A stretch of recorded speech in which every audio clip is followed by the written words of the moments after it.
ठीक है। सबसे पहले बाहर से हमारा एयर का इनलेट आया, कंप्रेस्ड एयर का, ठीक है। कंप्रेस्ड एयर का इनलेट आया, हो गया इधर, ठीक है, इनलेट पे। हीटर में गया, हीटर में मॉइस्चर जितना भी था एवेपोरेट हो गया, सूख गया। फिर ये दोनों तरफ डिस्ट्रीब्यूट हो गया, मेम्ब्रेन टावर 1 में, टावर 2 में, दोनों में डिस्ट्रीब्यूट हुआ। डिस्ट्रीब्यूट होने के बाद क्या हुआ, बॉटम से इसमें जितना भी ऑक्सीजन कंटेंट को इसने ट्रैप किया फंसाया, तो बॉटम से ही सारा बाहर निकलेगा, इसी बॉटम से बाहर निकलेगा। और जो रॉ नाइट्रोजन होगा ऊपर ट्रैवल करेगा, ट्रैवल करके देखो कॉमन ही आ रहा है, इसका भी आउट है, इसका भी आउट कॉमन आया। उस कॉमन को हमने लिया इधर फ्लो मीटर में, जो रॉ नाइट्रोजन हमारा ऊपर आया मेम्ब्रेन से सेपरेट होके, उसको हमने लिया फ्लो मीटर में। इस फ्लो मीटर से हमें डिसाइड कर हमें पता है कि प्लांट 5 मीटर क्यूब का है। 5 मीटर क्यूब के फ्लो पे हमने सेट कर दिया, सेट कर दिया। उसके बाद ये आउट गया, आउट में हमें कितना प्रेशर है यहाँ दिख रहा है, ठीक है। ये हमने एयर के इनलेट का ट्यूब ले रखा है, बॉटम से कहीं से लूप बना के एयर इनलेट का ट्यूब ले रखा है। यहाँ एयर इनलेट का प्रेशर दिखाएगा, यहाँ इनटू आउटलेट का प्रेशर दिखाएगा कि नाइट्रोजन का प्रेशर क्या है। ये हमने आउट लिया, आउट लेने के बाद ट्यूब ये देखो बाहर, ये आउट बाहर जा रहा है, ये बाहर आउट जा रहा है। और ये आउट की ट्यूब इधर होगी, इधर टैंक के अंदर, ठीक है।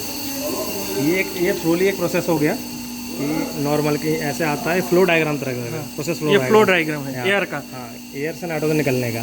बाकी इसके चीज़ें अंदर मल्टीपल चीज़ें यूज़ करते हैं हम लोग। लो प्रेशर स्विच यूज़ करते हैं, एयर लो प्रेशर स्विच। जो एयर का प्रेशर अगर कम होगा तो प्लांट नहीं चलेगा, लो प्रेशर स्विच है।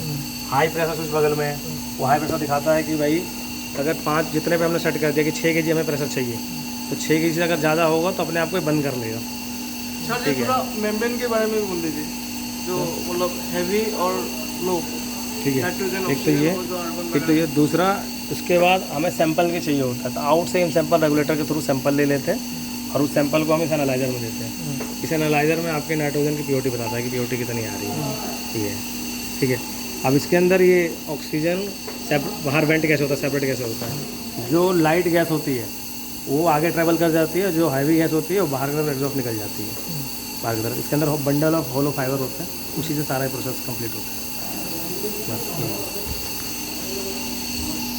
ये एनालाइजर का दूसरा और कोई काम नहीं है, सिर्फ आपका नाइट्रोजन और उसका प्योरिटी देखेगा और कुछ नाइट्रोजन के अंदर कितना ऑक्सीजन कंटेंट है। ऑक्सीजन का हिस्ट्री वो पढ़ लेता है ना, क्या ऑक्सीजन का हिस्ट्री वो पढ़ लेता है। हाँ, मतलब ऑक्सीजन कितना आ रहा है उस नाइट्रोजन का, जैसा होगा ना। हाँ। ये मेम्ब्रेन कितने साल में इसको मेंटेनेंस करना होता है? मेंटेनेंस हर 6 महीने में होता है पूरे प्लांट के लिए। लेकिन अगर मान लीजिए प्योर लाइन में आपने फिल्टर चेंज नहीं कराया, प्रिवेंटिव सर्विस नहीं कराया, ठीक है, तो आपका मेम्ब्रेन 1 साल में 2 साल में ख़राब हो सकता है। ऐसे स्टैंडर्ड लाइफ होती है 5-7 साल तक लाइफ होती है, अगर प्लांट पूरा अपना कैपेसिटी में चले तो। हाँ हाँ। अब आप अबव द डिज़ाइन कैपेसिटी चला रहे हैं, ठीक है, या आपने टाइम टू टाइम सर्विस नहीं कराया तो लाइफ फिर कम हो जाएगी इसकी।